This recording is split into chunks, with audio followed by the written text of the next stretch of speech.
오늘 열왕기상 두 번째 시간인데 지난 시간에 열왕기상 1장과 2장 두 장만 우리가 살펴보면서 솔로몬이 어떻게 다윗의 뒤를 이어서 왕으로 즉위하게 되었는가. 당연히 다윗의 아들이니까 솔로몬이 왕 되는 건 당연한 일인 것처럼 생각하지만 그게 결코 그냥 당연하게 쉽게 된 일이 아니라 굉장히 위태위태하게 그리고 극적으로 그 왕에 취임하게 되는 그 솔로몬 왕의 즉위에 대한 이야기를 1장, 2장에서 살폈고, 그 다음에 오늘 우리가 3장을 읽었지만 3장에서부터 11장까지의 내용은 그렇게 왕이 된 솔로몬이 과연 왕으로 있는 동안에 어떻게 나라를 통치하고 솔로몬은 왕으로서의 자기의 모든 임기를 행했는가 하는 것을 이야기를 함으로써 오늘로 이제 솔로몬의 이야기는 이제 성경에서 우리가 이제 마감을 하게 됩니다. 그래서 아버지 다윗은 사실 많은 이야기가 사무엘 상에서부터 시작을 해서 사무엘 하까지, 그리고 지난번에도 그 솔로몬의 이야기가 나오면서 다윗이 아직도 그 말년에 다윗이 아들을 어떻게 왕으로 그래도 극적으로 세웠는가, 그 열왕기상까지도 다윗의 이야기는 이어지고 있는데 솔로몬은 그 아버지에 비하면 상당히 분량이 짧고, 그리고 오늘로 이제 솔로몬의 이야기가 다 우리가 이제 정리를 하게 된다, 그렇게 볼 수가 있습니다. 자, 지난 시간에 솔로몬의 왕으로 즉위를 해서 왕이 됐는데, 왕이 되고 난 다음에 이 솔로몬이 어떻게 왕 즉위한 기간 동안에 어떤 모습이었는가. 그래서 사실은 솔로몬의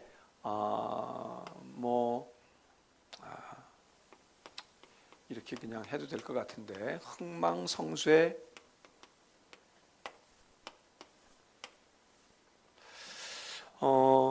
솔로몬의 일생 가운데서 솔로몬이 어떻게 흥하고 어떻게 쇠하게 되는가, 이 얘기는 솔로몬 개인의 이야기일 수도 있지만 사실 이스라엘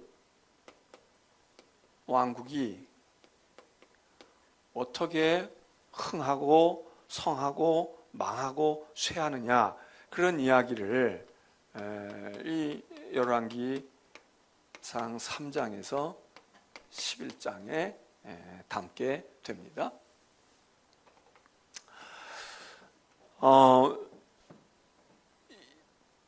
솔로몬은 사실 우리가 이제 오늘 성경을 보겠지만 솔로몬은 정말 다윗 왕보다도 어떻게 보면 더 많은 것을 누렸던 아주 정말 복이 많은 왕이었죠. 그렇게 쭉 솔로몬이 정말 다윗은 사실 바닥에서부터 시작을 해가지고 많은 시련과 고난을 겪으면서 극적으로 왕이 됐고, 그러고서는 이제 한동안 그렇게 흥하고 성한 모습을 보이다가 다윗이 범죄함으로 그때부터 또다시 시련의 터널들을 지나가게 됐지만, 그래도 다윗은 끝까지 하나님께 중간중간 혼나기도 하고 야단을 맞기도 했지만 다윗은 끝까지 다윗의 본분의 본래의 모습을 유지하고 인생을 마감을 합니다. 근데 솔로몬은 태어날 때부터 사실 요즘에 우리말로 하면 금수저를 물고 나온 사람이잖아요. 솔로몬은 태어날 때 아쉬운 것이 없고, 아예 하나님께서 그 엄마 아버지는 하나님이 아주 혼살을 내고 그렇게 하고 했지만, 정작 솔로몬을 잉태했을 때 하나님이 아주 그 잉태한 솔로몬부터 태중에 있을 때부터 하나님이 사랑하셔서 솔로몬이라는 이름 외에도 여디디아라고 하는 여호와께서 사랑하시는 자다, 하나님이 사랑하시는 자다, 이렇게 별칭을 붙여줄 정도로 하나님께서 아주 출발점부터 고이고이 아주 마음에 들고 기뻐하시면서 솔로몬이 출생하게 했단 말이죠. 그리고는 뭐 좋은 아버지 밑에서, 물론 왕이 되는 그 순간에, 즉위하는 순간에 잠깐 위기를 만나기는 하지만 그 위기가 오히려 계기가 돼서 확고하게 왕의 자리를 딱 거머쥐는 그런 전화위복이 되었죠. 그리고는 솔로몬이 정말 나라도 태평성대를 구가하고 본인도 아주 많은 것을 하나님께로부터 복을 받아가지고 누리고 삽니다. 그런데 그렇게 누리고 살던 그가 그냥 맨 마지막에 딱 낭떠러지로 떨어지는, 다윗은 그 아버지는 어떤 사건의 계기가 있었잖아요. 그래서 간음을 행했다든지 또는 하나님 앞에서 하지 말아야 될 인구조사를 해가지고 하나님으로부터 이런 사건들이 있어요. 살아가다가 어떤 일들이 있어서 그러는데 솔로몬은 어떤 사건 한두 개가 아닌 거예요. 솔로몬은 뭐 그렇다고 해서 결정적으로 뭐 자기 아버지 다윗처럼 뭘 어떻게 해가지고 그냥 회개하고 뭘 어떻게 하고 막 그렇게 그런 게 아니라 솔로몬은 서서히 여기 이런 현상이 온 건 이렇게 갑자기 온 것 같지만 사실은 솔로몬은 언젠가부터 서서히 솔로몬답지 않은 그런 모습을 견지하다가, 그리고 죽을 때까지 뭐 솔로몬이 크게 뭘 어디 쫓겨나거나 왕위가 위태롭게 뭐 되거나 그런 일이 별로 없잖아요. 아주 수모를 당하거나 눈물을 쏟거나 뭐 그런 일이 별로 없었지만, 그러나 솔로몬은 서서히 하강곡선을 그리면서 이게 어느 시점이라고 딱 말할 것도 없이 솔로몬의 생애 가운데서 점차 하나님과 멀리하면서 솔로몬이 죽게 되어지는데, 솔로몬이 죽음을 통해서 솔로몬도 망하고 나라도 망하고 다 모든 것이 아주 바닥으로 떨어지는 그래서 처음에 솔로몬이 태어났을 때와 솔로몬이 죽었을 때의 모습을 보면은 너무 솔로몬이 좀 안 된 거지요. 물론 우리가 솔로몬이 이렇게 지금 열왕기 상에서는 솔로몬이 11장에 이제 그런 이야기를 하고 있는데, 솔로몬이 어떻게 삶을 살았고 어떤 삶으로 이렇게 마지막 때를 맞이했느냐 아주 좋지 않은 평가를 하고 있지만, 또 어떻게 보면 우리가 예를 들어서 전도서 같은 성경이 이게 전도서는 솔로몬이 쓴 것 같아 이렇게 본다면, 그 전도서의 내용을 읽고 있노라면 아주 솔로몬이 많이 깨닫고 인생을 살면서 허무함을 느끼고, 세상에서 성공하고 왕이 되고 말이야 재산을 많이 모으고 명예를 얻고 쾌락을 찾고 뭐 이렇게 한 거 다 소용없어. 그거 다 소용이 없는 거야. 그리고 전도서 읽어보면 얼마나 은혜로워요. 그러니까 이게 솔로몬의 전도서라고 보면은 아주 솔로몬이 그렇게 많이 깨달았구나 그럴 수 있는데, 사실은 전도서를 솔로몬의 전도서라고 보기에는, 그래서 오늘 열왕기 상에 있는 기록을 중심으로 본다면 솔로몬은 마지막에 실패한 자로 마치게 되고, 그 아버지는 우여곡절을 겪으면서 인생이 그냥 오르락내리락 하고 시련, 물론 평탄한 때도 다윗도 있었지만 다윗의 왕 되기 직전에 많은 시련을 겪었고, 왕 돼서 한참 잘 나가다가 그 다음에 곤경을 겪으면서 그 후에 말년까지 숨 돌릴 틈이 없을 만큼 많은 일들을 겪었지만, 그래도 다윗은 이렇게 추락하지 아니하고 시련을 겪으면서도 그래도 자기의 위치를 고수하는 인생으로 마감을 지어서 다윗의 인생의 결론은 하나님께서 인정하시는 모습으로 남지요. 근데 솔로몬은 평탄하게 살다가 서서히 기울어 가지고 그냥 회복하지 못한 모습이 열왕기 상이 얘기해 주는 겁니다.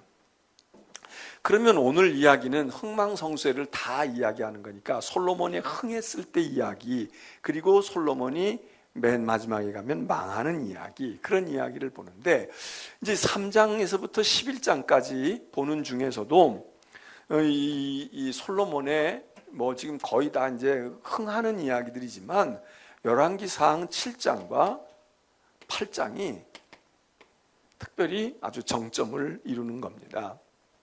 열왕기상 7장은 뭐가 기록되어 있을까요? 열왕기상 7장에는 무엇이 기록되어 있을까요?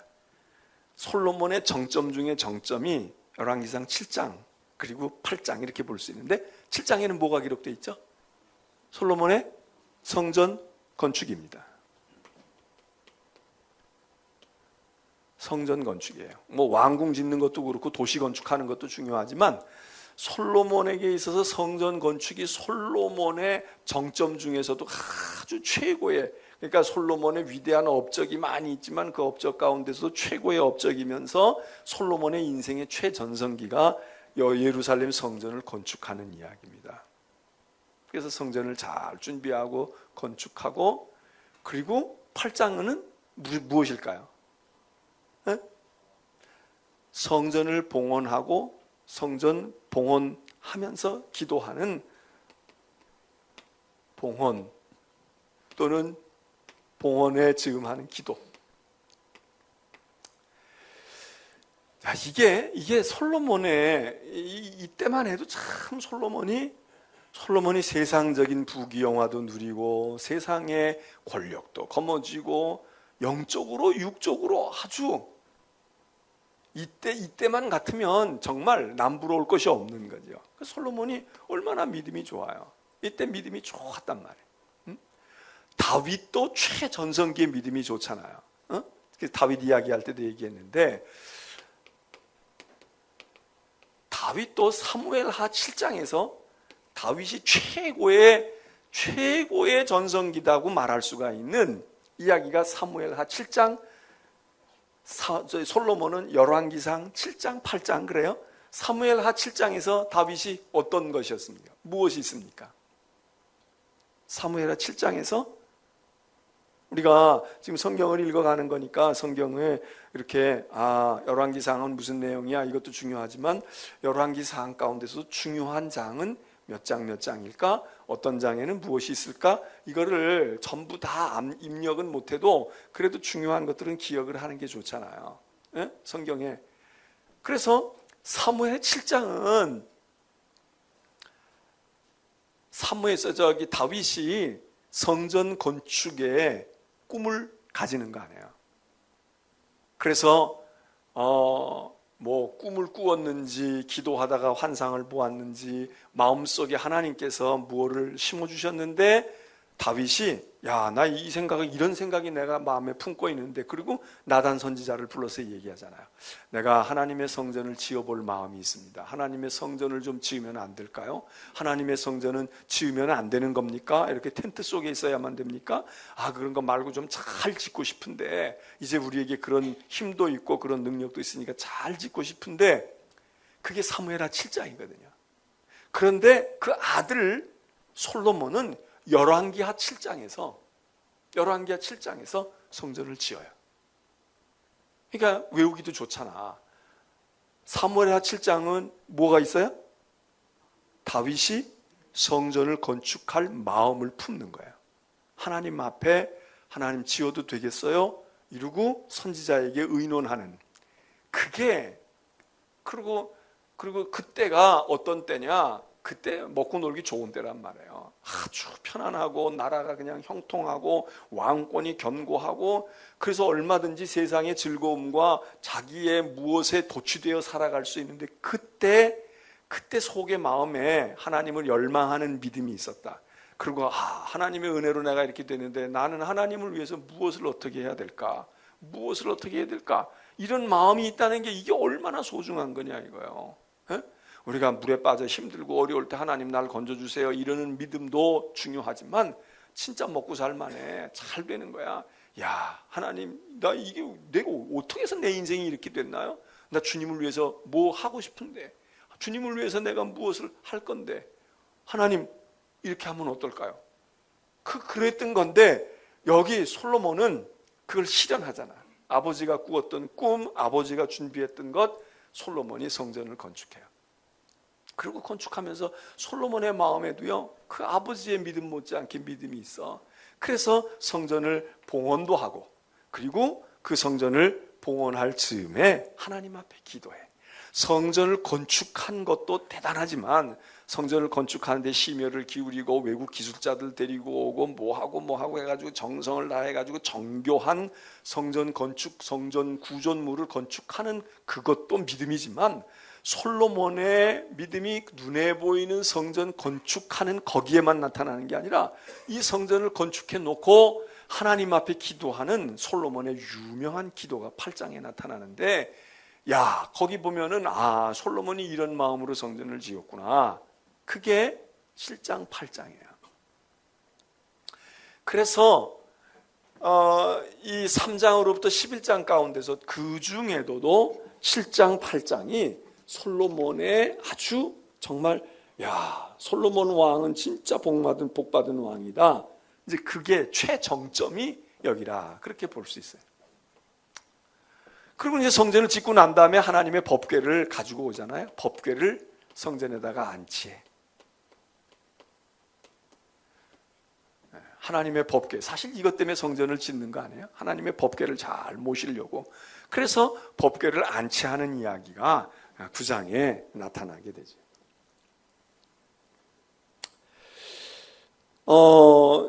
그래서 여기 8장에 나타나고 9장에서는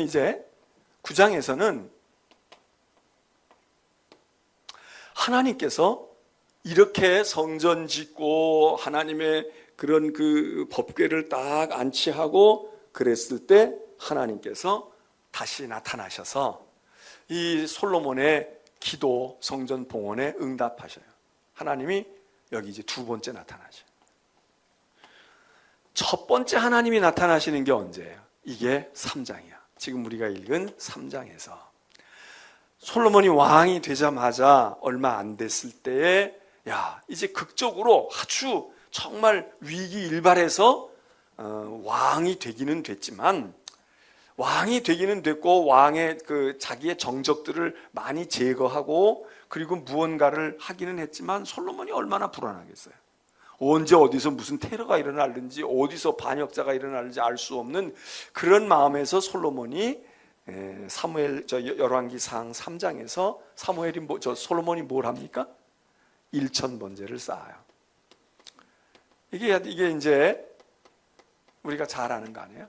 솔로몬, 그러면 우리가 어떤 사람을 연상하면 그 사람이 이렇게 떠오르는 대표적인 중요한 일들이 떠오르는데, 우리가 모세 그러면 모세가 한 일이 많지만, 모세 그러면, 야, 여러분은 모세 그러면 뭐가 떠오릅니까? 뭐 많은 게 떠오를 수 있지만 역시 모세 그러면 하나님 만나서 하나님의 산에서 하나님이 자기를, 호렙산에서 자기를 부르시는 모세의 소명부터 시작을 해가지고, 물론 뭐 모세가 애굽에서 도망질 친 이야기도 있지만 소명, 그리고 가서 바로와 대적하고 홍해를 건너게 하고 광야에서 다시 하나님의 산에 올라가서 십계명을 받고 뭐 등등의 많은 이야기가 있는 것처럼, 솔로몬, 그럴 때 솔로몬을 떠올릴 때 우리들이 일천번제라고 하는 것도 잊을 수가 없죠.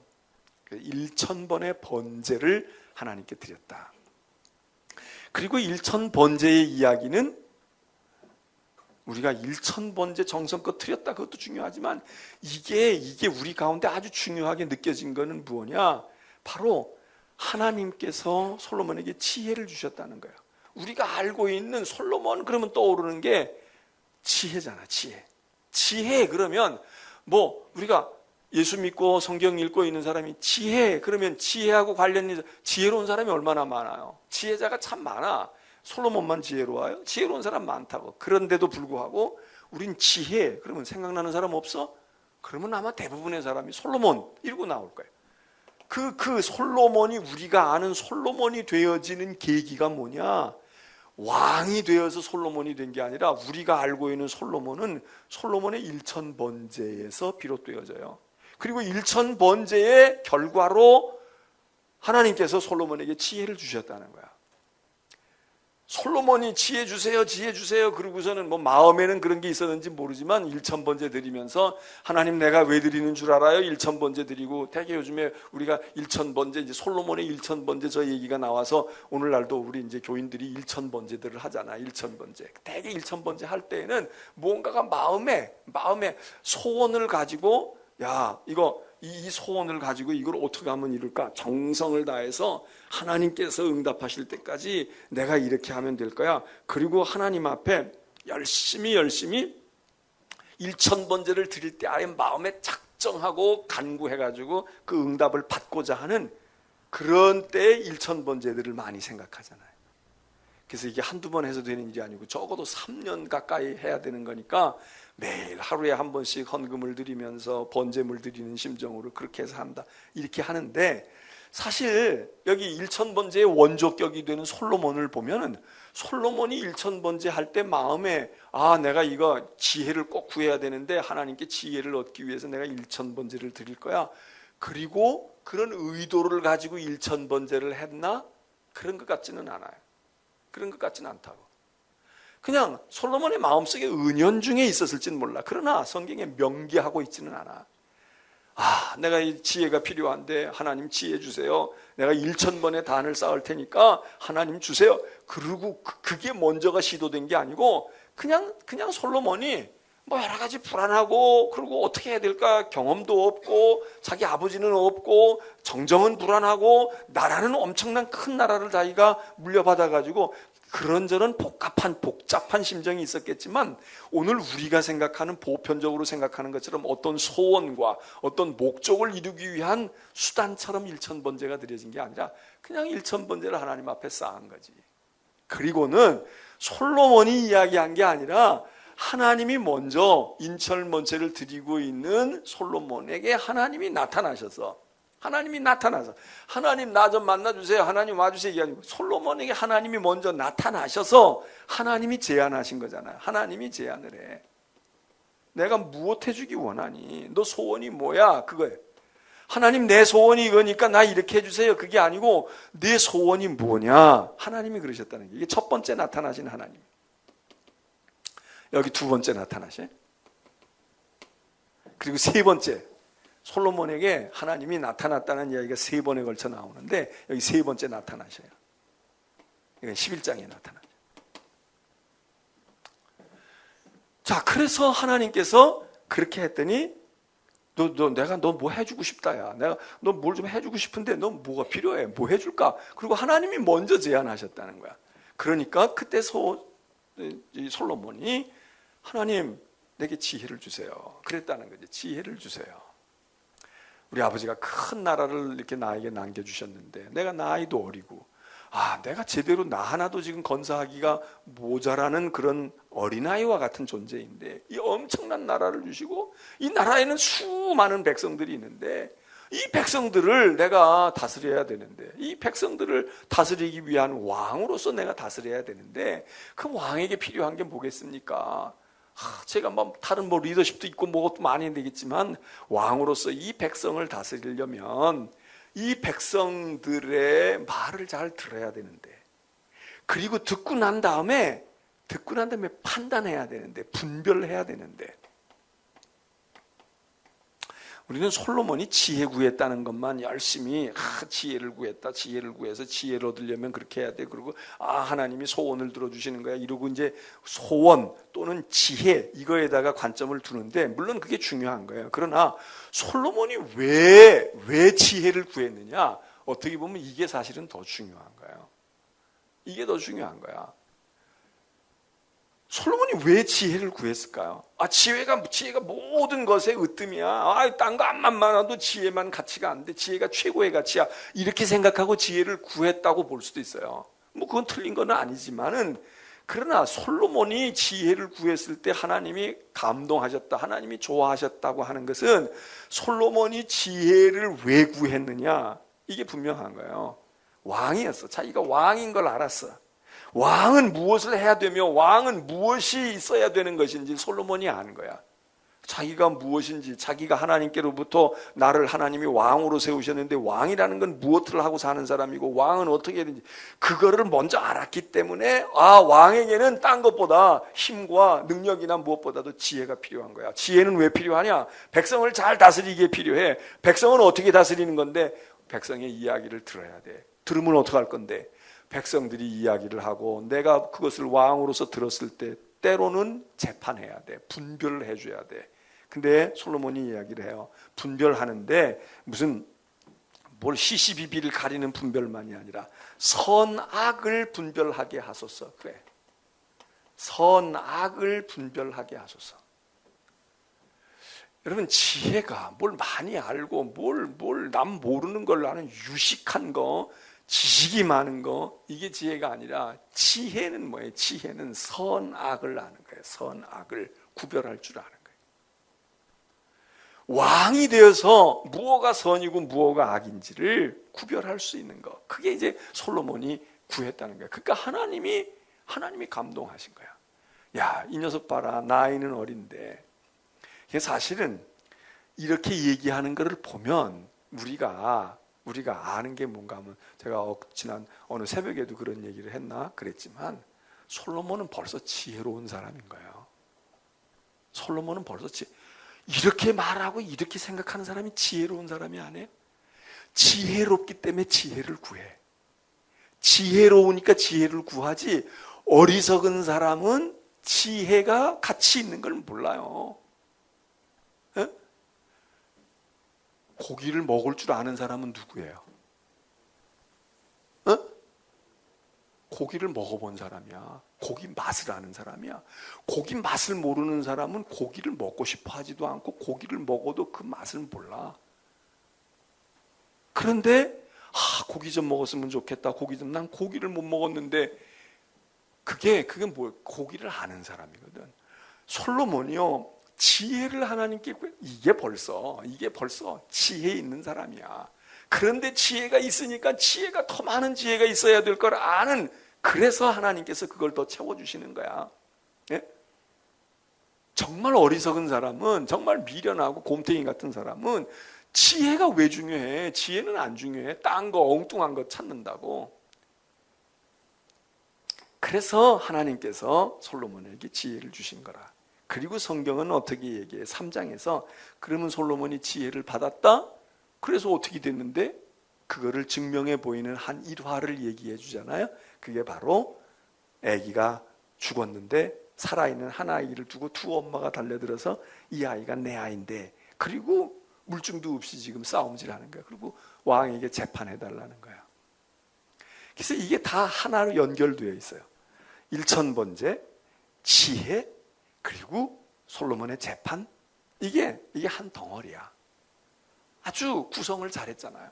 그래서 솔로몬의 지혜가 빛난 번뜩이는 솔로몬이, 하나님이 지혜를 주셔가지고 솔로몬이 정말 지혜롭구나, 그거를 뭐 솔로몬이 지혜로워 이렇게 말한다고 되는 게 아니라 그냥 얘기 하나를 통해서, 야, 진짜 솔로몬 진짜 하나님이 지혜 주셨네, 지혜 있는 왕이네, 그거를 알게 해줍니다. 3장에 그런 이야기가 기록되어 있어요. 그래서 열왕기상 3장은 솔로몬의 지혜 일천번제, 그리고 아이의 재판, 이런 이야기를 통해서 솔로몬이라고 하는 왕이 지혜의 왕이라고 하는 것을 우리에게 확 각인시켜주는 아주 중요한 이야기가 기록이 되어 있어요. 그리고 이제 4장에 가면은 솔로몬의 흥망성쇠 가운데, 솔로몬이 흥하게 된 건 지혜가 있다. 이 지혜는 일천번제 통해서, 그리고 이 지혜의 실천은 재판을 통해서, 솔로몬이 기도하고 간구한 대로 금방 재판해야 될 일이 생기잖아요. 4장에 가면 이제 솔로몬이 솔로몬의 왕국이 얼마나 견고하게 서는지, 솔로몬의 왕의 부하들, 다시 말하면 신하들이, 어떤 중요한 보직자들이, 주요 보직자들이, 말하자면 뭐 총리, 비서실장, 뭐 장관, 이런 내각들, 그런 사람들이 누구냐 하는 왕권에 강화되어지는 이야기를 썼어요. 솔로몬의 측근들이 누가 등용이 되었고 어떤 사람들이 포진을 했느냐, 왕권의 강화, 왕권이 확고하게 자리를 잡았다 하는 이야기가 4장에 기록이 돼요. 거기 4장에 있는 얘기 가운데서 중요한 솔로몬의 측근들 이야기와 더불어 거기 나라를 12개로, 12도로 나누었다는 거예요. 지금까지 이스라엘은 12지파들을 중심으로 움직여요. 지파. 이게 이제 사사기 때만 그런 게 아니고 왕국 시대가 되었는데도 여전히 지파 중심으로 많이 움직이거든. 근데 여기 솔로몬은 12도로 나누었다는 거예요. 12, 우리로 말하면 경기도, 무슨 강원도, 충청도 이렇게 나누듯이 12도를 나누었다. 근데 이 12도라고 하는 이 도로 나누는 것은 솔로몬의 나라는 이제 벌써 웬만큼 컸으니까 그렇지만 사실 이스라엘이 뭐 이렇게 왕 하나가 제대로 있지도 않은 나라가 뭐 12개로 지방 분권을 나누어 주거나 이럴 수 있는 게 아니고, 이런 거는 페르시아나 뭐 대단한 어떤 나라들이, 큰 제국들이 형성됐을 때 분봉왕들을 두어가지고 이렇게 구역을 나누잖아요. 그리고 이걸 전체 황제가 딱 거머쥐고 통제를 하는데 솔로몬 왕국이 이런 형태를 띠는 거예요. 그래서 12개의 도를 나눠가지고 도지사를, 우리로 말하면 도지사를 다 세워가지고, 그리고 지방 권력을 그들에게 일정 부분을 할애해 줘요. 근데 성경은 이야기해요. 이 사람들의 임무가 뭐냐? 이렇게 해서 도지사가 된 이 12명의 도지사들이 한 게 뭐냐? 매달 한 달치의 솔로몬 왕궁의 모든 운영비를 대는 거야. 식량 보내고 경제적으로 돈 보내고. 그래서 첫째 딸은 누가 해, 둘째 딸은 네가 해, 셋째 딸은 네가 해. 그래서 1년 동안 왕궁의 모든 운영 경비를 각 도에서 당번달이 돼가지고 그거 하는 거예요. 그러니까는 이 솔로몬이 뭐 막강한 권한을 가지고 있는 거지. 얼마나 국정 운영하기가 편하겠어요? 이런 시스템을 이제 정착을 시켰다. 그리고는 솔로몬 왕국이 잘 되는데 인구가 자꾸 늘어요. 인구가 증가하는 거야. 응? 인구가 늘어야 돼요. 인구가 늘어야지. 인구가 줄면 아무리 선진국으로 가고 1인당 무슨 GNP가 뭘 어떻게 되고 그래도 힘을 못 쓰잖아요. 그래서 싱가포르 같은 나라가, 뭐 홍콩 같은 나라가 뭐 1인당 소득이 많다 그러고 어쩌다고 얘기해 봐야 그건 별로 그렇게 힘을 못 쓰는 게, 그게 도시국가들이니까 조그만 도시에 인구 몇백만, 뭐 몇십만, 몇백만 이래가지고 해봐야 그게 힘이 안 되잖아. 그러니까 적어도 조금 못 살더라도 일단 인구가 많아야 돼. 최소한 인구가 억 단위는 넘어가야 된다는 거야. 지금 지구상에 존재하는 나라에 억이 넘어가는 나라가 그렇게 많지 않아요. 1억은 넘어가야 되는 거야. 그러니까 일본이 힘을 쓰는 것이 개개인의 단위도 크지만 억 단위가 넘어가잖아. 우리는 지금 남북한 합쳐야 7천만인데 뭐 7,500 그러는데 북한은 뭐 또 따로 노는 거고, 우리 5천만에서 지금 이제 조금 더 치고 가야 되는데, 근데 지금 이제 내려가잖아. 내려가기 시작하잖아. 그러니까 우리가 아무리 개인 소득이 높아져 가지고 뭐 4만 불, 5만 불 가도 인구가 5천만 정도 가지고는 힘을 못 쓰는 거예요. 솔로몬이 인구가 자꾸 늘었다는 거예요. 인구가 증대돼요.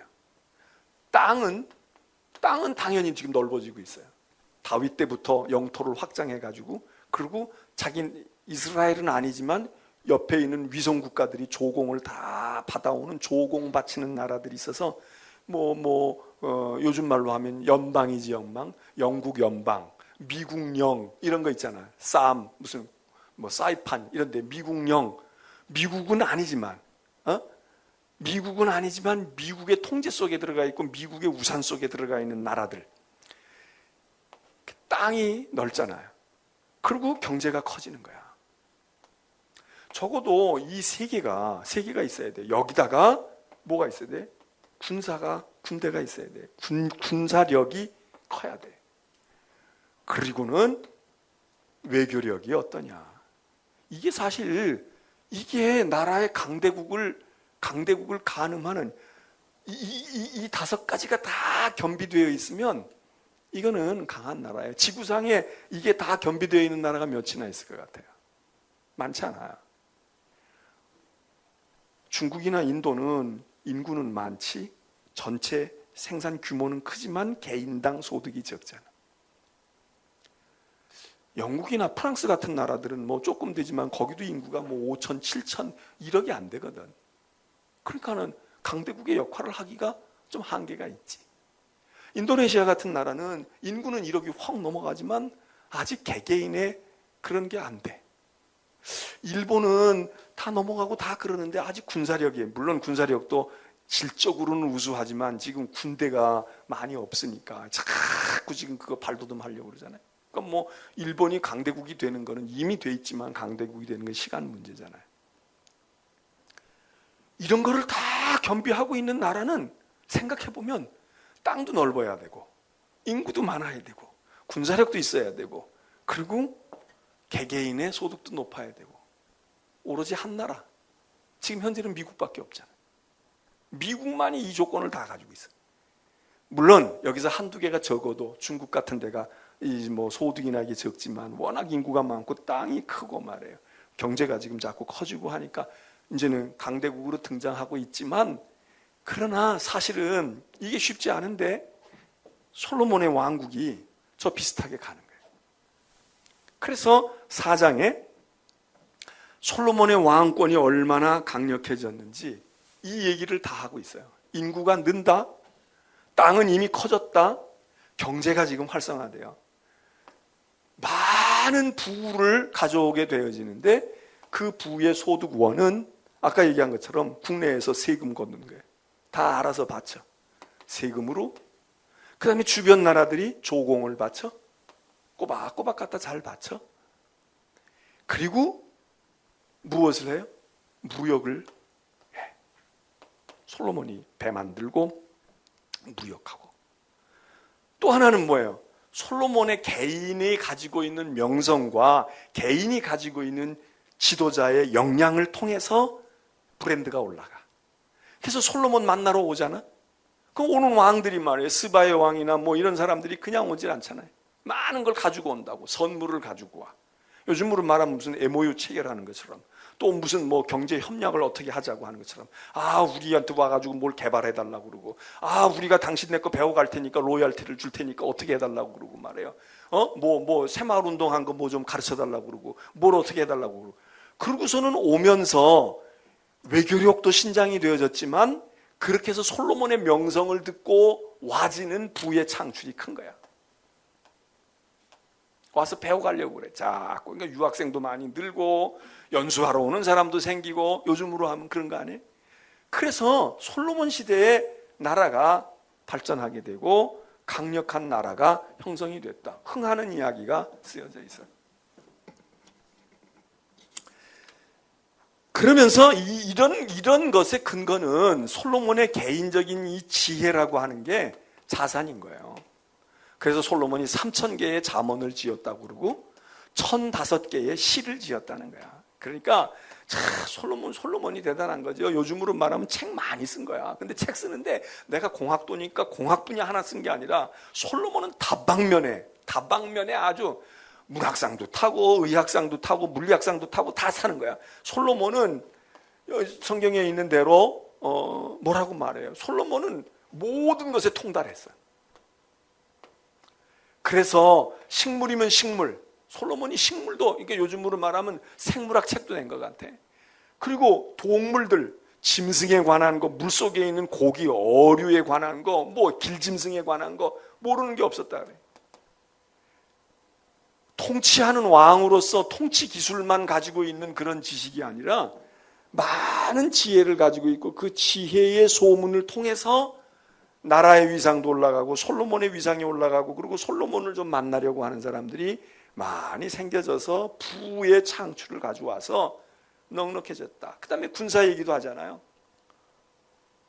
솔로몬 시대에 군인들이 많이 생기는 거야. 그리고 군 부대가 그냥 사실 자기 아버지 다윗이 장군 노릇할 때만 해도 무기 하나 변변하게 없던 나라 아니에요. 그런데 솔로몬 시대에는 철기 문화도 들여오고 그리고 군대가 그냥 보병으로만 가는 게 아니라 기병과 기마병을 두었다. 그러니까 이게 특수부대들을 다 둔 거지. 아주 최신 장갑차 가지고 전차, 미사일 부대, 요즘으로 말하면 그런 군사들을 군대 조직을 편성을 했다는 거예요. 뿐만 아니라 경제력이 많아졌다는 게 금이 넘쳤다는 거 아니에요. 금이 넘쳤대. 그래서 이 솔로몬이 쓰는 모든 것은 금이 아니면 뭐 하다못해 무기도 그렇고 뭐 식기도 그렇고 못도 그렇고 다 금으로 된 거, 금이 지천으로 널렸다. 그래서 은은 쓰지를 않았다는 게 은은 별로 알아주지도 않았다 이거야. 자, 부가 몰려요. 군대가 강성해져. 그리고 권력이 기반이 탄탄해져. 솔로몬은 지혜가 뛰어나. 그리고 많은 사람들과 정상적인 외교를 행해. 그리고 이런 솔로몬의 이런 것들을 얘기해 주는 것 가운데서 3장에서 우리가 읽지는 않았지만 3장 1절에서 제일 처음에 얘기하는 게 뭐냐면 솔로몬이 결혼을 하는데 애굽 왕 바로의 딸과 결혼했다는 거예요. 애굽이 어떤 나라예요? 이게 애굽이라는 건 요즘에 미국 같은 나라고 로마 시대의 로마 같은 나라고, 그리고 이 당시의 애굽은 세계의 패권주의를 그렇게 행했던 나라 아니에요. 바로 이건 수천 년 동안 지구상에 아주 강성한, 모세 때에도 바로라고, 모세 때에도. 그런데 그 오랜 세월 동안 지구를 호령하고 있던 바로의 딸이 솔로몬의 부인이 됐다. 이거 보통 일이 아닌 거지. 그래서 이때에는 바로의 딸과 솔로몬이 결혼했다는 얘기는 성경에서 이게 나쁘다고 한 게 아니라 사실 좋게 본 거예요. 솔로몬이 바로의 반열에 올라섰다는 얘기지. 그래서 바로도 솔로몬과 사돈 맺는 게 뭐 나쁘지 않다. 얼마나 지금 이 위세와 국가의 이 품격이 높아진 거예요. 그래서 바로의 딸과 솔로몬이 딱 결혼을 해요. 그래서 정식 왕후가 되는 거야. 이스라엘의 왕후가 애굽의 공주야. 이거 굉장히 이 솔로몬의 위상을 얘기해주고, 솔로몬이 다스리는 이스라엘이 어떤 위상을 가지고 있는 나라인가, 이거를 한마디로 보여주는 거야. 한마디로. 그런데 똑같은 이야기이지만 이제 이렇게 나가다가 이야기가 이제 잘 진행이 돼서 뭐 솔로몬 시대 전성기를 구가하는 이야기가 많이 나오잖아요. 그 중에 이제 최고는 역시 뭐 그렇게 군대를 늘리고 뭐 했다고 하는 것보다 성전 건축이에요. 성전 건축이 솔로몬의 아주 최고의 업적이지. 최고의 업적이야. 이건 신앙적인 의미로도 그러하고 세상적인 의미로도 그러하고 굉장히 중요한 성전 건축의 업적을 낳게 돼요. 그래서 이제 솔로몬은 명실공히 부와 명예와 모든 것을 다 얻었어요. 다 얻었다. 다 얻었는데 오늘 성경은 이제 솔로몬이 이렇게 하면 이게 오래 가야 될 것 같은데, 근데 11장에 이르러요. 이제 3장서부터 10장까지 신나는 이야기들이야. 계속 다 뭐 많은 솔로몬의 업적과 솔로몬의 화려함과 부요함의 이야기가 가는데 11장에 딱 들어가는 거예요. 11장에 들어가면 그리고 그 한 장의 이야기로 솔로몬은 이제 끝을 보게 되는데, 거기 보면 자 11장, 여러분 열왕기상 11장을 찾아보세요. 11장 1절. 자 11장 1절에 보면은 아까 3장 1절에서 나왔을 때 솔로몬이 바로의 딸과 결혼했다 이렇게 얘기되어지는데 11장 1절에도 얘기해요. 솔로몬 왕이 바로의 딸 외에, 바로의 딸과 3장에서 결혼했잖아요. 바로의 딸 외에도 이방의 많은 여인을 사랑하였으니 모압, 암몬, 에돔, 시돈, 헷 여인들. 자, 많은 이방의 그 이방의 왕들의 딸이었는지 그냥 일반 서민의 여자였는지는 모르지만 하여튼 이방 여인들을 사랑해서 이방 여인들과 많이 사랑에 빠져서 결혼하고 부인으로 데려오거나 또는 빈장으로 첩으로 데려오는 그런 일들이 생겼다. 여기서 11장 1절에서 얘기하고 있는 솔로몬이 이방 사람들과 결혼했다는 얘기하고 3장 1절에서 이방 여인과 결혼했다는 얘기는 똑같이 이방 여인에 대한 결혼이지만 여기서는 굉장히 긍정적인 면으로 이야기한 거고, 솔로몬이 이렇게 축복을 받고 위대한 사람으로 바로와 반열을 갖췄다 그 얘기고, 여기 11장에서 이방 여인들을 사랑하고 이방 여인들과 많은 이방 여인들을 데려왔다 이 얘기는 이건 아주 비판적인 거예요. 이거는 같은 뭐 예를 들어서 외국 여자와 결혼하지 마라, 이방 여자와 결혼하지 마라 그러면 다 나쁜 거지. 뭐 바로의 딸은 좋겠어요? 근데 그런 관점이 아닌 거야. 여기서는 솔로몬을 정죄하려고, 야 솔로몬이 그거 왕 되더니 정신 나갔어, 이방 여자 더군다나 딴 여자 아니 바로의 딸을 데리고 와, 이건 이제 솔로몬 망하겠구나, 그런 뜻에서 3장 1절에 쓴 건 아니에요. 3장 1절은 보다 긍정적인 면에서 아주 솔로몬의 위상을 드높이는 면으로 썼다면 11장 1절에서의 이 기술은 이거는 전혀 다른 거예요. 이건 솔로몬의 타락을 지금 이야기하는 거예요. 그래서 성경에 보면은 이후에 이제 기록된 거 보면은 700명의 정식 왕후가 있었다는 거고 300명의 첩이 있었다는 거 아니에요. 그래서 이제 이거는 성경을 얘기하는 학자들은 저걸 실제 숫자 1000명의 여자가 솔로몬의 주변에 있었다. 그리고 그 여자들 가운데 상당수는 우상을 따랐던 이방 여자들, 여러 나라의 신들을 섬겼던 온갖 이상한 우상에 빠진 여자들이 잔뜩 우글거렸다. 그래서 솔로몬 망했다. 이렇게 말하기도 하고, 또 이 숫자는 하나의 상징적인 숫자로, 말이 그렇지 700명과 300명이면 얼마예요? 1000명인데.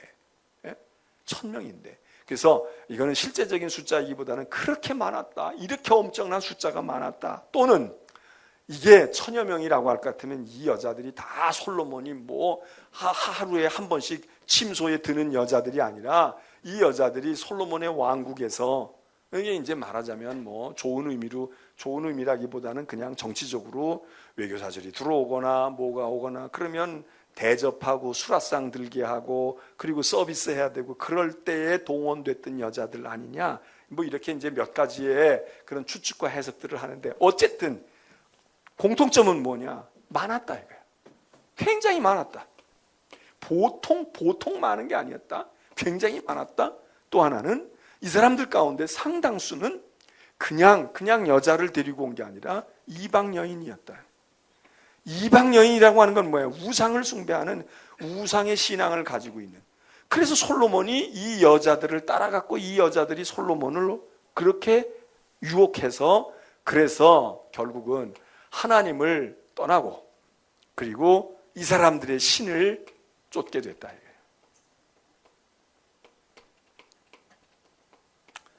솔로몬의 완전한 타락을 지금 이야기하고 있어요. 그러니까 마지막에는 이제 반란이 일어나는 거야. 이런 일을 통해서 반란이 일어나. 하나님을 떠나니까, 하나님을 버리니까 다윗이 이야기했잖아요. 너 성전을 지어서, 성전 아무리 잘 지어서 하나님께 바치고 말이야, 뭐 엄청나게 너 그래도 그 성전 왜 지었어? 하나님 잘 섬기려고 하는 건데 하나님 말씀 안 듣고 하나님 명령 떠나지 않고 내 율례와 법도를 지키지 아니하면, 그러면 하나님이 버리신다? 근데 하나님이 버리는 게 아니라 지가 하나님을 떠난단 말이에요. 솔로몬이 하나님을 떠나. 그러니까 반란이 일어나요. 주변에 있는 나라들도 자꾸 이제는 흔들기 시작을 할 뿐만 아니라 이 반란이 일어나는데 이 반란 가운데서 핵심 인물이 여로보암이라고 하는 솔로몬의 신하예요. 원래는 솔로몬에게 발탁됐던, 솔로몬에 의해서 발탁된 인재예요. 그래서 솔로몬의 부하로 있던 사람인데 이 여로보암이 반기를 드는 거예요. 그러나 솔로몬이 이때는 아직은 솔로몬이 힘이 있었던 때고, 솔로몬이 뭐 그냥 놔두겠어요? 그리고 압박을 하고 말하자면 체포령을 내리고, 그러니까 여로보암이 도망을 가요. 애굽으로 망명을 가. 우리는 뭐 하면 일본 가거나 아니면 중국 가거나 이렇게 하는 것처럼 애굽으로 망명을 가. 이 사람이 누구냐? 이 사람이 얼마 뒤에 솔로몬이 죽고 난 다음에 돌아와. 이 사람이 돌아온다고. 솔로몬이 죽었다는 이야기를 듣고 돌아와요. 그리고 이 사람이 북쪽의 10지파를 떼어서 나라를 분열시켜. 이게 북이스라엘의 초대 왕 여로보암이. 그리고 솔로몬이 죽고 난 뒤에 솔로몬의 아들 르호보암이 왕이 됐는데, 르호보암이 아버지가 다스렸던 나라를 다 통치하지 못하고 북녘 10지파를 다 잃어버려. 그 10지파를 빼앗아가는 사람이 여로보암이라고. 솔로몬 당시에는 일시적으로 이 반란을 진압하지만 결국은 여로보암이 솔로몬의 나라를 많은 부분을 빼앗아 가고 말아요. 반란이 일어났어요. 그래서 솔로몬은 이렇게 해서 이제 운명을 하고 죽고, 솔로몬의 이야기는 흥성에서 망하고 쇠하는 것으로 끝나버리고, 그리고 당시 솔로몬이 죽음과 동시에 나라도 거의 다 망한 거지. 통일 왕국에서 이제 분열 왕국으로 나뉘어져 버리니까. 자, 솔로몬에 대한 이야기를 우리가 11장 4절 한번 보세요. 우리가 11장 1절도 봤는데 11장 4절. 자, 열왕기상 11장 4절 다 같이 읽습니다. 시작.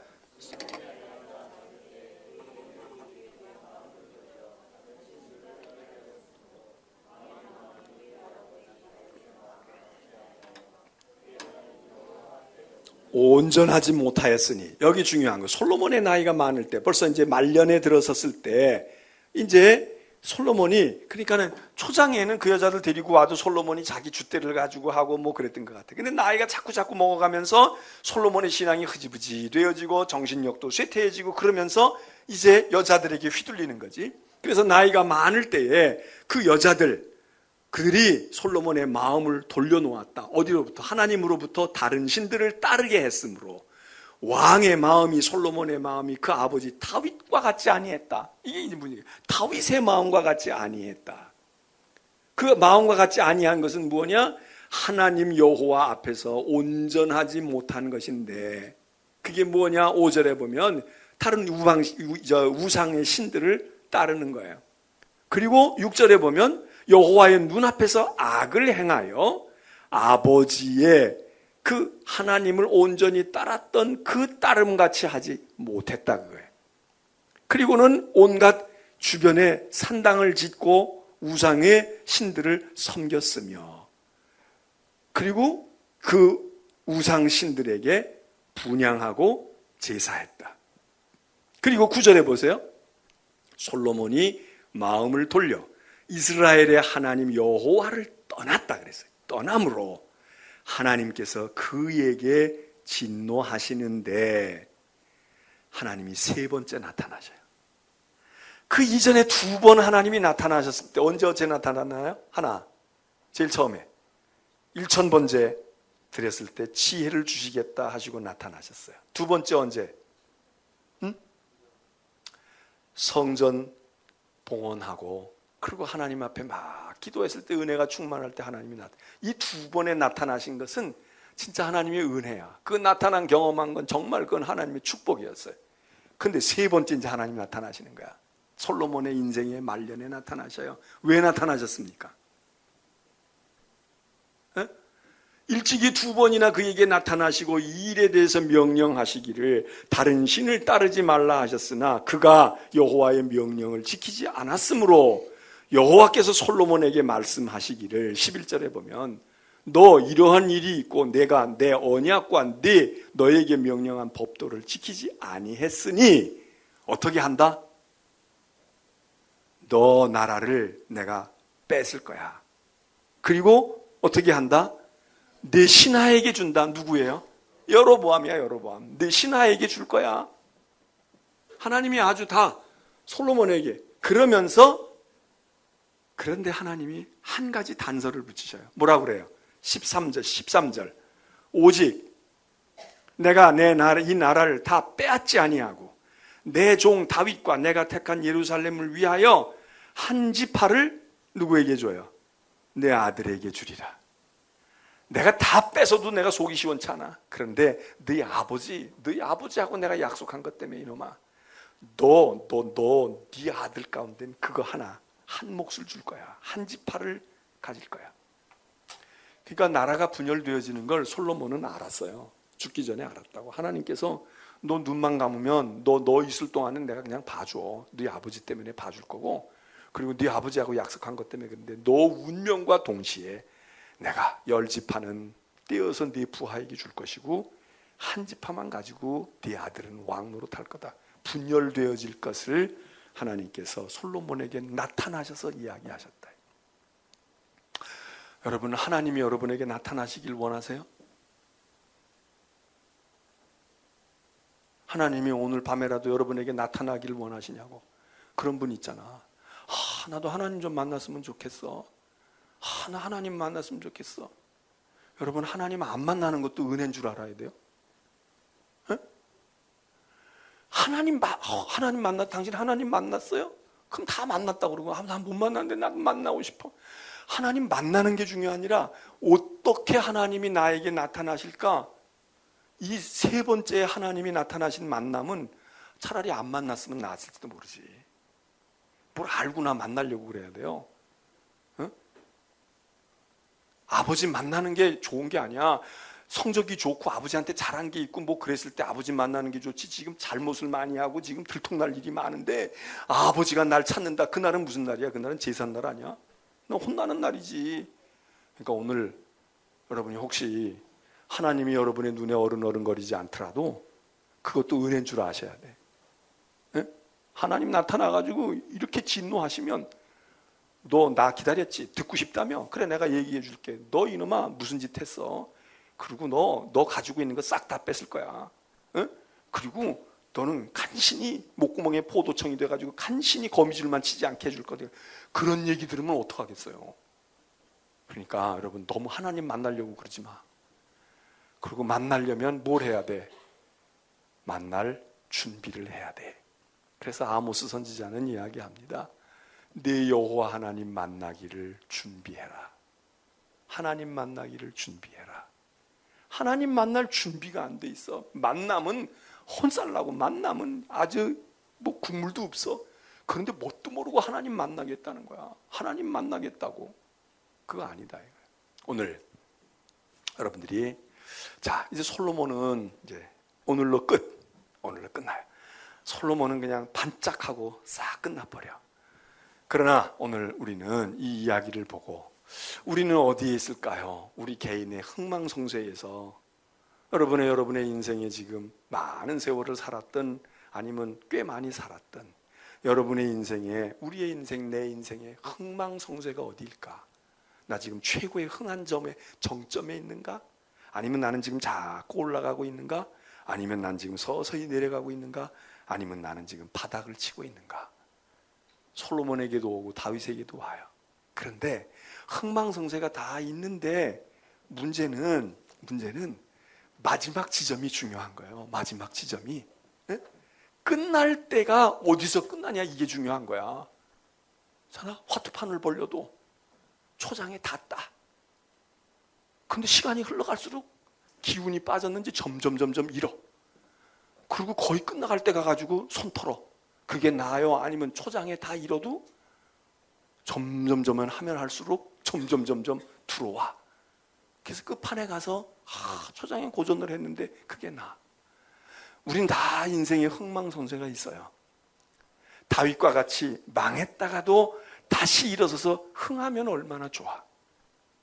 그런데 쭉 흥하게 금수저 물고 나왔는데 쭉 흥하게 살다가 뚝 떨어지기 시작하더니 회복을 못해. 그러면 어떻게 될까? 나라도 마찬가지고요. 또 나라도 흥망성쇠에 있는데 우리나라는 지금 제가 늘 그런 얘기하지만 나는 뭐 우리나라 역사도 잘 모르지만 내가 아는 한에서는요, 여러분 그래도 지금 뭐 이러니 저러니 해도 대한민국 반만년의 역사 가운데 지금 태어난 게 얼마나 세상 말로 하면 행운인지는 몰라. 지금 우리가 그래도 힘쓸 때 지금 태어난 나라에서 사는 거야. 예? 삼국시대에 태어났으면 여러분 어쩔 뻔했어. 조선시대에 태어났으면 어쩔 뻔했냐고. 예? 피죽도 못 먹었어. 맨날 보릿고개 넘어야 되고. 근데 지금 나라는 반동강이 나고 뭐 어쩌고 저쩌고 헬조선이 어쩌고 또 떠들어도 우리 반만년의 역사 가운데 우리 민족이 이만큼 찬란한 힘과 부와 세상에서의 그런 위상을 가진 때가 없는데 이때에 우리가 태어나서 지금 살고 있다는 게 얼마나 감사해요. 얼마나 감사해. 예? 더도 말고 지금만이라도 이 나라가 조금 더 유지가 되면 이만한 위상으로 유지가 되면 좋겠는데 야, 이게 유지되는 게 쉬운 일이 아닌 거야. 폐허에서 이만큼 올라오기도 어렵지만 이걸 유지하고 가기가 지금 점점 우리의 경쟁자들이 많이 나타나잖아요. 그래서 우리나라 여러분의 아들들이 여러분보다 낫다? 여러분 장담 못해요. 우리는 다 그렇게 살아왔어. 우리 할아버지보다 우리 아버지 나았고, 우리 아버지보다 내가 나았고, 나보다 내 자식이 나은 거야. 배운 것도 그렇고 사는 것도 그렇고 이렇게 생각을 해요. 그런데 선진국은 점점 나아지는 게 아니야. 선진국은 그냥 이렇게 서 있는 나라들이 많아. 그 아버지도 자동차 타고 다녔어. 그 할아버지도 자동차가 2대 3대씩 있었어. 근데 그 자식들도 지금 자동차 2대 3대밖에 더 없어. 우리는 그렇지가 않아요. 점점 나아져. 주거 환경, 먹는 거, 생활 수준, 지식의 정도 점점 올라갔다고. 근데 지금 아니잖아. 정체에 들어갔잖아. 이제 감소되잖아. 우리 자식들이 우리보다 못할 가능성도 많아요. 그게 뭐야? 나라의 흥망성쇠야. 흥망성쇠라고. 개인의 흥망성쇠만이 아니야. 나라가 같이 흥해야 되거든. 근데 지금 나라가 흥할 조짐이 잘 안 보이잖아. 지금 왜 경쟁자들은 많고 우리 앞서 나가는 선진국들은 점점 격차를 벌리고, 쫓아오는 사람들은, 나라는 자꾸 우리를 치받고 올라오고 샌드위치격이 돼가지고 지금 이러지도 못하고 저러지도 못하고, 인구나 많아, 뭐가 어떻게 돼. 지금 막 우리가 지금 좌불안석이잖아요. 그래서 우리가 우리 개인을 놓고도 기도하고 나라를 위해서도 기도해야 돼요. 솔로몬의 부귀영화가 하루아침에 물거품이 돼버려요. 자, 기도하겠습니다.